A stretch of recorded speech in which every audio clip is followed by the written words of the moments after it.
今日我哋去行紫羅蘭山同埋孖崗山。我哋會首先去到我哋嘅起點黃泥涌水塘。呢度除咗可以去紫羅蘭山之外，仲可以去到大潭水塘添。所以假日呢都會好多人嚟呢度嘅。坐咩車可以嚟到黃泥涌水塘呢？其實有小巴啦、巴士會經過呢度嘅。喺黃泥涌水塘公園站落車，然後上樓梯過一個馬路，就上到去水塘公園嗰邊啦。今日條路線會行大約3個半鐘到嘅，當然包括咗影相嘅時間啦。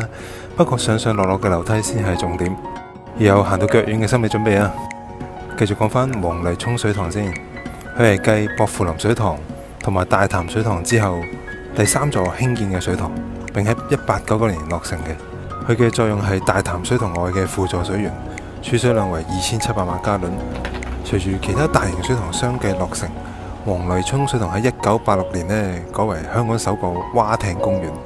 當時有水上單車同埋小艇可以租用，有唔少明星喺呢度玩嘅，但已經冇再營運啦。去到水壩嘅尾端，會見到用嚟排走太多泉水嘅日水道，我哋就沿住日水道旁嘅樓梯落啦。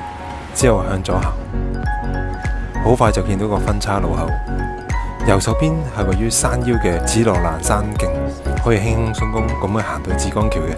而因為吊鐘花多數都生長喺海拔較高嘅位置，所以我哋今日向另一個方向行上紫羅蘭山啦。呢兩條路都可以去到紫江橋嘅。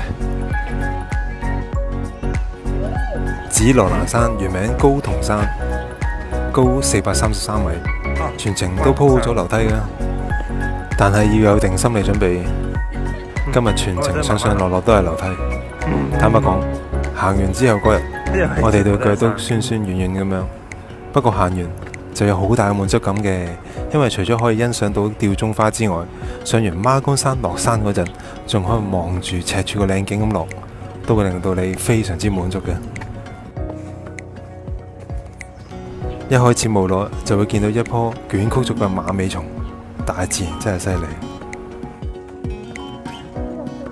好快就見到吊鐘花。吊鐘係本地嘅野生植物，花期大約喺1月至3月之間，啱啱好橫跨咗農曆新年，所以佢亦都有個英文名嘅 Chinese New Year Flower。清代中葉開始已經有將吊鐘花作為年花嘅習俗，除咗因為佢嘅觀賞價值之外，仲因為係吊鐘花。好多時係以傘形嘅花序生長喺枝頂上面，所以有狀元高中多子當孫嘅寓意。因此百姓都將佢砍伐落嚟帶返屋企作年花之用。但係由於砍伐嘅情況日益嚴重，政府早已經將佢納入林區及郊區條例，仲有林務規例嚟保護野生嘅吊鐘花嘅，免被非法嘅採集、砍伐同埋損毀，以及在市場售賣。所以賞花嘅同時呢，我哋記得要眼看手勿動。吊鐘花嬌小玲瓏，每一朵都大約有手指頭咁大到啫。開花嗰陣好似倒掛金鐘咁，花瓣微微向外捲。花冠一般都係呈朱紅色或者淡粉紅色，約5至8朵一組，聚生於頂，都真係幾靚嘅，令周圍嘅環境生色不少。不過切記，吊鐘花係受保護植物，唔好採集或者執返已經跌咗落地嘅花朵，以免影響大自然嘅生態。就算朵花已經跌咗落嚟，當略帶粉紅色嘅嫩葉長出嚟嗰陣時候，都有佢嘅靚嘅。今年農曆新年之前天氣開始漸暖啦。除咗係吊鐘花開花嘅時間之外，亦都係適合蝴蝶出沒嘅季節。陽光普照同埋盛放中嘅吊鐘花，吸引咗蝴蝶出嚟採花蜜，而且仲唔止一隻添，係3、5成群咁樣。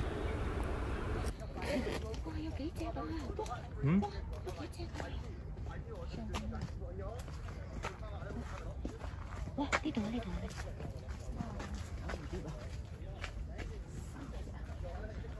哎呀，唔得啦，走咗。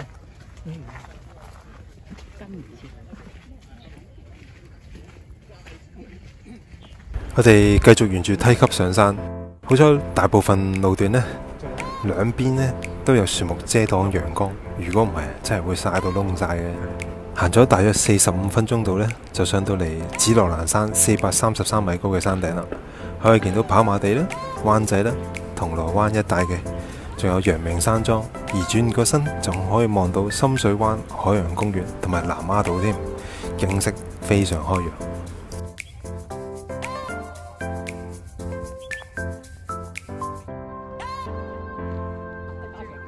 行過少少就有個分叉位，可以去到陽明山莊或者淺水灣坳，即係我哋而家去緊嘅紫江橋。呢段路嘅樹都比較矮嘅，天朗氣清嘅日子，欣賞風景嘅同時，記得要搽防曬。沿途仲見到大潭中水塘同大潭篤水塘。行到落紫江橋，我哋仲可以選擇近距離欣賞佢哋，欣賞一下當年港英政府所興建嘅水塘。行到呢度，突然之間諗起紫羅蘭山英文名中嘅 Violet 係指紫色，聽聞名稱嘅起源呢，都係同紫色嘅花有關嘅。一種係花期4至5月嘅小花妖薇 Hong Kong Iris， 另一種係7至9月開花嘅桔梗 Balloon Flower。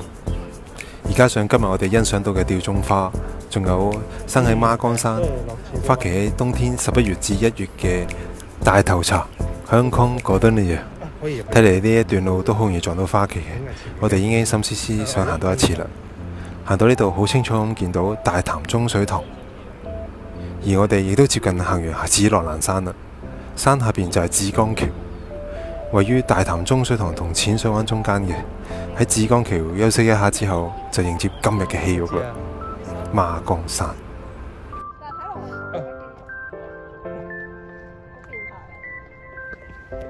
落到去紫江橋之前呢，有個位可以行出少少，睇一睇淺水灣個景，的確係靚嘅。喺紫江橋休息咗一陣之後，我哋就開始上孖崗山啦。我哋都留意到呢度都算四通八達嘅，除咗上孖崗山之外，仲可以有路去大潭水塘。我哋得行另外一邊啦，上山先。孖崗山由兩座高度相若嘅山峰組成嘅，主峰高386米，副峰就高363米。我哋行完面前大約1000級連綿不絕嘅樓梯之後呢，就會首先登上副峰，之後就有10至15分鐘相對平坦嘅路，俾我哋對腳休息一下嘅。之後再上多200-300級樓梯，就會上到去主峰啦。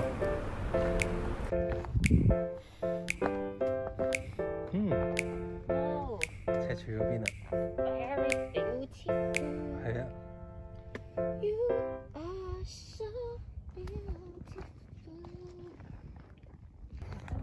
過咗主峰就開始落山，行到呢度已經到咗我個人嘅頂峰，真心佩服嗰啲上到嚟仲可以跑嘅人，我就真係差唔多連行都行唔喐啦。不過呢個景真係好正，我都想 keep 翻邊啲，再嚟呢度行翻多一次。落山嘅中段有個觀景台，天朗氣清嘅今日呢，可以好清楚咁望到周圍嘅景色。可以望到中坎灣啦、赤柱灣，仲有大潭灣一帶。之後我哋就沿住樓梯繼續落山。呢一段有大約1500級樓梯度。聽聞喺11月至1月秋冬時分，孖崗山一帶嘅山坡呢，都會長滿白色嘅大頭茶花。白花滿山，再加上呢個景色，一定好靚嘅。落到嚟赤柱峽道，兩邊都有巴士站可以離開嘅。終於完成啦，貓王之旅。拜拜。